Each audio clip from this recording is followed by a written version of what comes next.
Oke, ini yang soal cerita ya Kari ya. Nah, teorinya itu bilang seperti ini. Jarak. Nah, turunan dari jarak itu kecepatan. Turunan dari kecepatan yaitu percepatan. Oke. Nah, jarak di soal ini disimbolkan dengan Y. Nah, karena variabel turunannya terhadap T, maka disimbolkan YT. Soal berbilang seperti itu. Dan kecepatan V. Pastinya juga nanti diintegralkan dalam VT. Percepatan itu A ya dalam AT seperti itu karena variabelnya terhadap T. Karena dia gerak jatuh bebas, percepatannya diganti dengan G. Itu ya. Itu dulu. Yang artinya kita boleh berpikir terbalik. Jadi integral dari percepatan itu pasti kecepatan. Integral dari kecepatan pasti jarak. Nah, jadi kalau diturunkan kayak gitulah, turun naik. Kalau turun itu diturunin, kalau naik diintegralkan. Nah, bisa dipahami dulu ya. Nah, konsep ini kita gunakan nih Karya.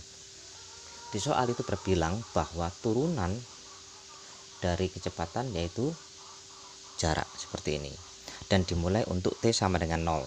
T sama apa? 0. Oke. Terus gimana mencari rumus jaraknya atau Y-nya?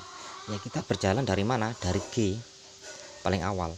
Kita punya ya, seperti ini ya. Jadinya V kecepatan itu sama dengan integral dari G. Iya apa enggak? Kalau ini saya integralkan akan jadi apa? V. Bisa dipahami ya Gary ya. Nah, kalau sudah integral karena fungsi terhadap T, maka kita integralkan terhadap T yaitu apa? GT. Maka V menjadi integral terhadap T.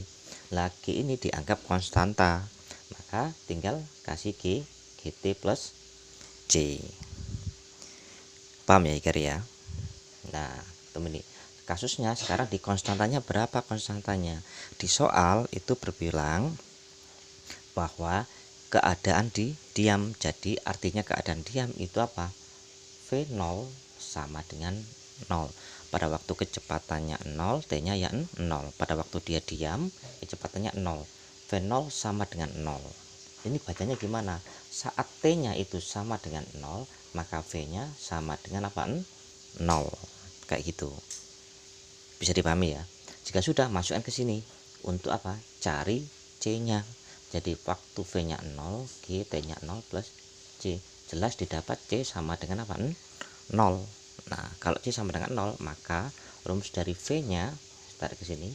V-nya kecepatannya sama dengan GT. Paham ya, Igar ya?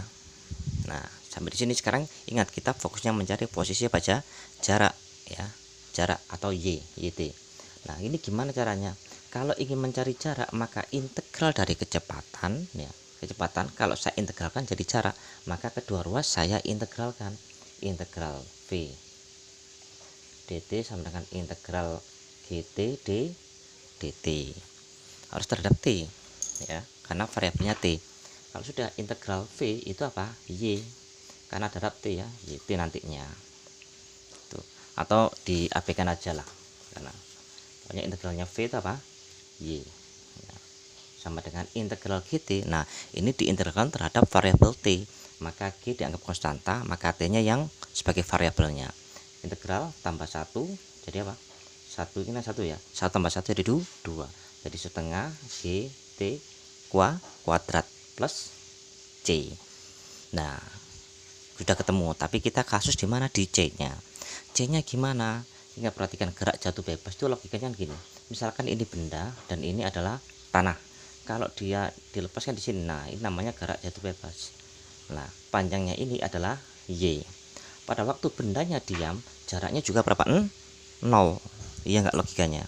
Artinya pada waktu Y 0 sama dengan apa? 0. Kan tidak mungkin pada waktu benda diam ada jaraknya. Jadi pada waktu bendanya diam ya tidak ada jarak, maka T-nya juga apa? 0. Jadi belum bergerak jatuh bebas. Jadi ini artinya apa? Saat T-nya 0, maka Y-nya 0. Kita masukkan ke sini. Y-nya 0 setengah G, T-nya 0 plus C. Jelas C-nya berapa? 0. Paham ya kira ya? Kalau sudah ya C-nya 0, maka didapatlah bahwa fungsi jaraknya, rumus jaraknya Y sama dengan setengah GT kuadrat. seperti itu Ikari. Tapi konsepnya mainnya di sini. Jadi ini yang perlu dipelajari dulu. Kalau kamu tanya dari mana saya kok dapat konsep ini, di soal itu berbilang seperti ini.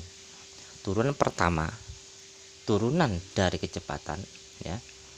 Oh maaf, ini yang tadi ya. Yang penting ini dulu, ini aja. Jadi jarak, kecepatan, percepatan itu dulu.